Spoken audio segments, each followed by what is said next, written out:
आज हम अकाउंटेंसी एक न्यू सब्जेक्ट पढ़ रहे हैं। क्योंकि ये अकाउंटेंसी की फर्स्ट क्लास है 11th क्लास की, तो उन्हें हम लोग इंट्रोडक्शन देने की बात कर रहे हैं।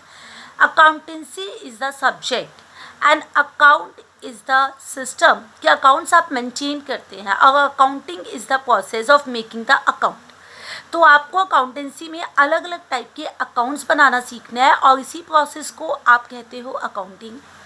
अकाउंटिंग करते क्यों है? अकाउंटिंग करने का रीज़न है कि हम अपने फर्म के प्रॉफिट एंड लॉस को फाइंड आउट करना चाहते हैं और साथ ही साथ ये फाइंड आउट करना चाहते हैं कि हमारे फर्म का फाइनेंशियल स्टेटस क्या है, फाइनेंशियल स्टेटस चेक करना चाहते हैं। तो देखिए, जब तक आपको ये नहीं पता चलेगा कि फर्म के अंदर प्रॉफिट है या लॉस है, तब तक आप ये नहीं बता सकते कि आप फर्म को कब तक कंटिन्यू करेंगे। और साथ ही साथ आपके जितने भी इन्वेस्टर्स हैं, चाहे वो बिज़नेस का ऑनर हो, उसके एम्प्लॉयज़ हों, बैंक हो या आउटसाइड इन्वेस्टर हो, सबके सब ये चाहते हैं कि बिज़नेस का फाइनेंशियल स्टेटस पता हो, जिससे उनका इन्वेस्टमेंट जो है वो सिक्योर है या नहीं वो जान सके।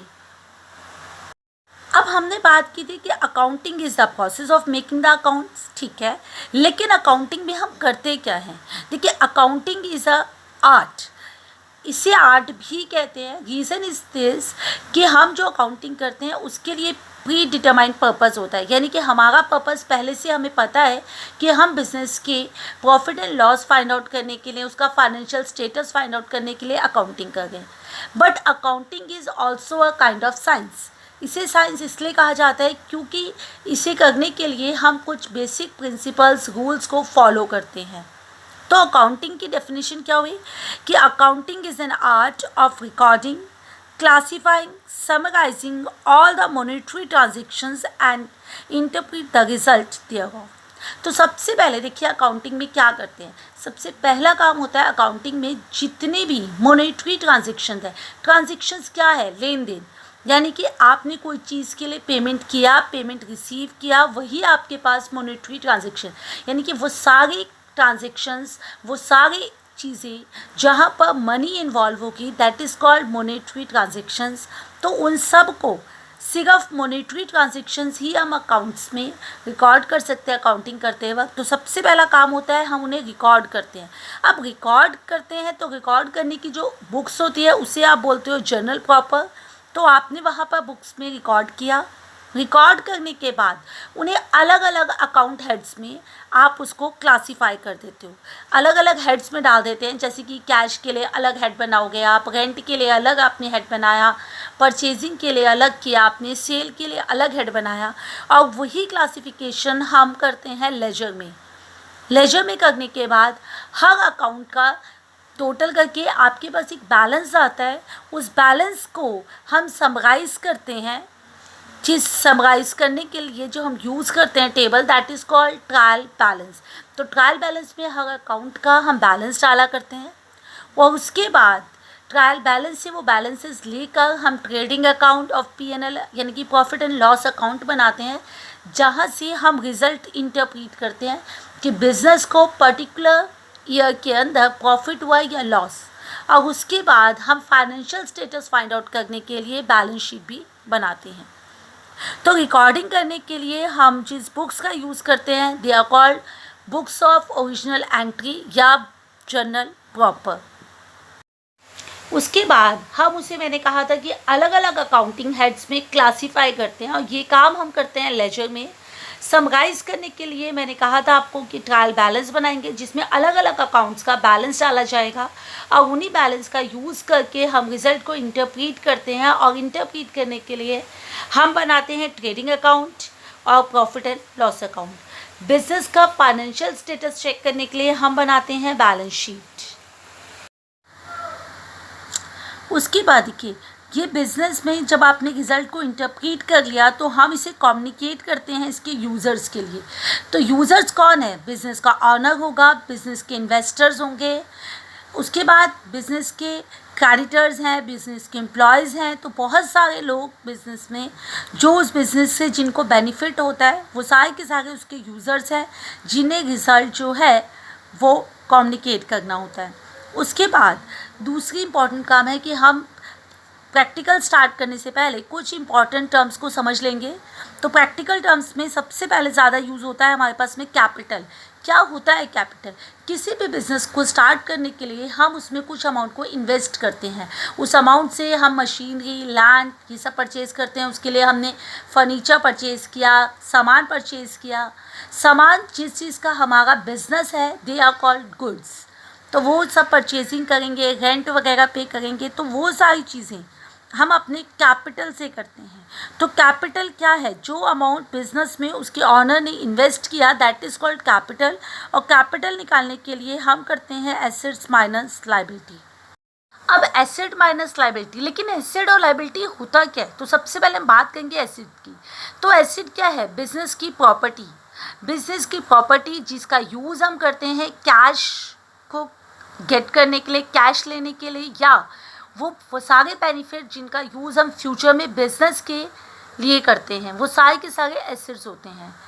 अब यानी कि कैश हो सकता है, बैंक में पड़ा बैंक बैलेंस हो सकता है, हमारी लैंड, हमारी मशीनरी, हमारा फर्नीचर, हमारी व्हीकल, इक्विपमेंट, ये सारी चीज़ें जिनका यूज़ हम बिज़नेस को कंटिन्यू करने के लिए करते हैं और साथ ही साथ बिज़नेस के बेनिफिट के लिए करते हैं, वही एसेट्स हैं।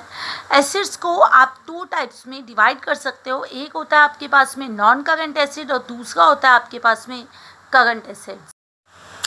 नॉन करंट एसेट्स को आप फिक्स एसेट के नाम से भी जानते हो।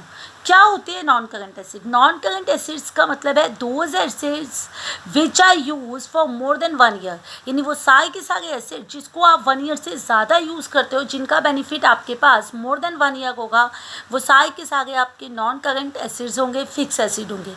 अब लेकिन फिक्स एसेट में भी 2 टाइप्स होंगी। एक होगा आपके पास टेंजिबल एसेट्स और एक होंगे इनटेंजिबल एसेट्स।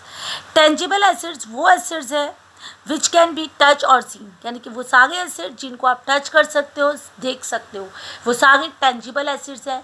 तो आपके पास बिजनेस की बिल्डिंग, बिजनेस का फर्नीचर, बिजनेस की मशीनरी, इक्विपमेंट्स, लैपटॉप, ये जो सारा सामान है वो सारे के सारे आप टच कर सकते हो, देख सकते हो, तो ये सारे टेंजिबल एसेट्स हैं।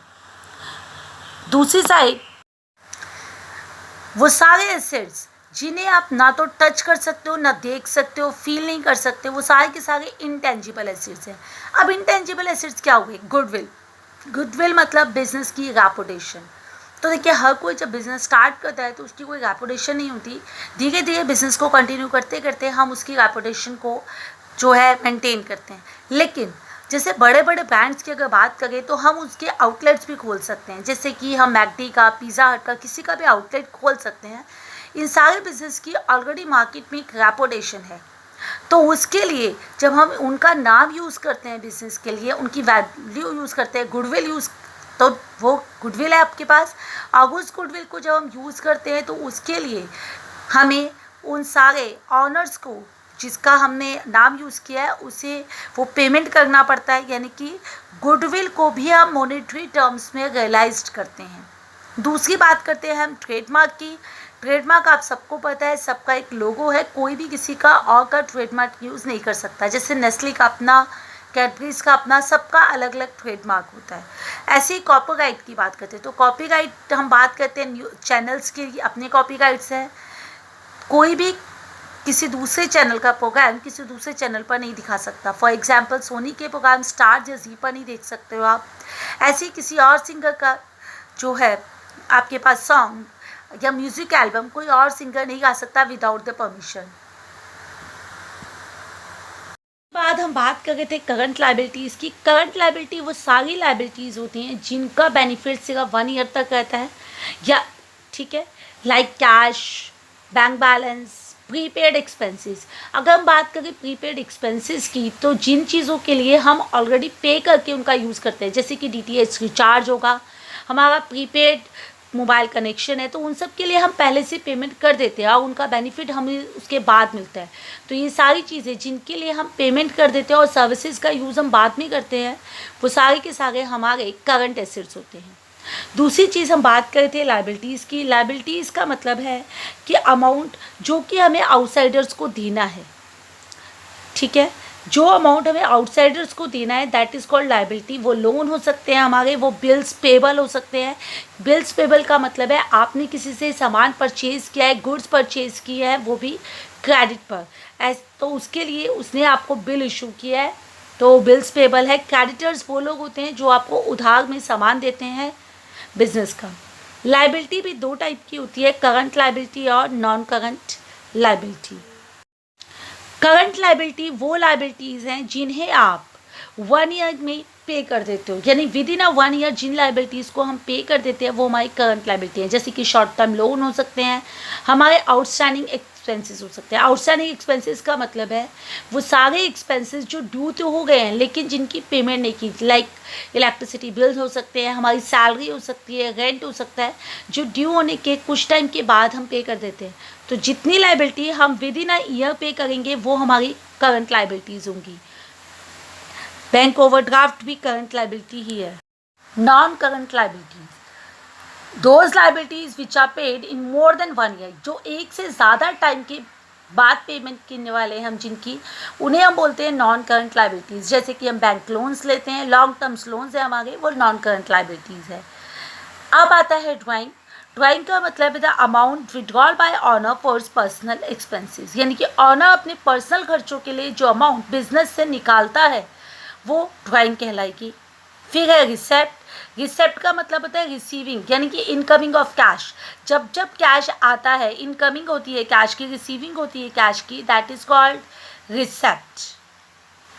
रिसेप्ट आपके पास दो टाइप का होगा, एक होगा कैपिटल रिसेप्ट और दूसरा होगा रिवेन्यू रिसेप्ट। कैपिटल रिसेप्ट का मतलब है या तो आपकी लायबिलिटी इंक्रीज हो गई है या एसेट्स में डिक्रीज हो गया है। ठीक है, तो लायबिलिटी कैसे इंक्रीज होगी? लायबिलिटी इंक्रीज का मतलब है कि आपने किसी से लोन लिया है तो आपके पास कैश आया, लायबिलिटी बढ़ गई आपके पास में।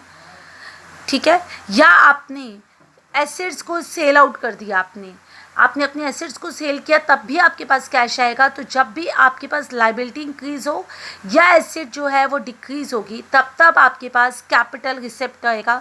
सबसे इम्पॉर्टेंट बात कैपिटल रिसेप्ट की होगी कि वो जो है वो कंटिन्यूस नहीं रहता है, वो नॉन रिकरिंग है आपके पास।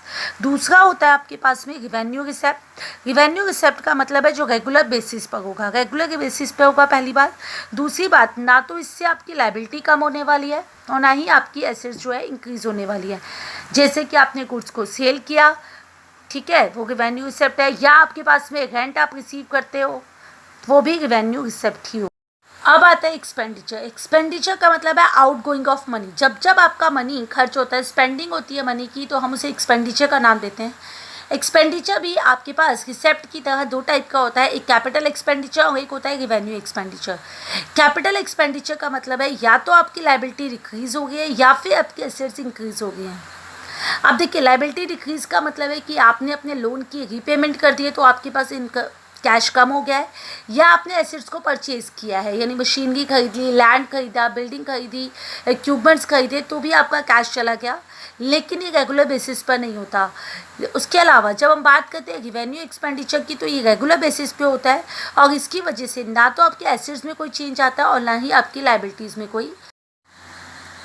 तो देखिए, अब क्योंकि ना आपकी लायबिलिटी चेंज हुई है ना एसेट चेंज हुई है, तो आपके पास में यहाँ पर खर्चे हो गए। सैलरी आप रेगुलर बेसिस पे देते हो, रेंट आप रेगुलर बेसिस पे देते हो, आप गुड्स परचेज करते हो रेगुलर बेसिस पे, तो ये सारे के सारे आपका रिवेन्यू एक्सपेंडिचर होंगे।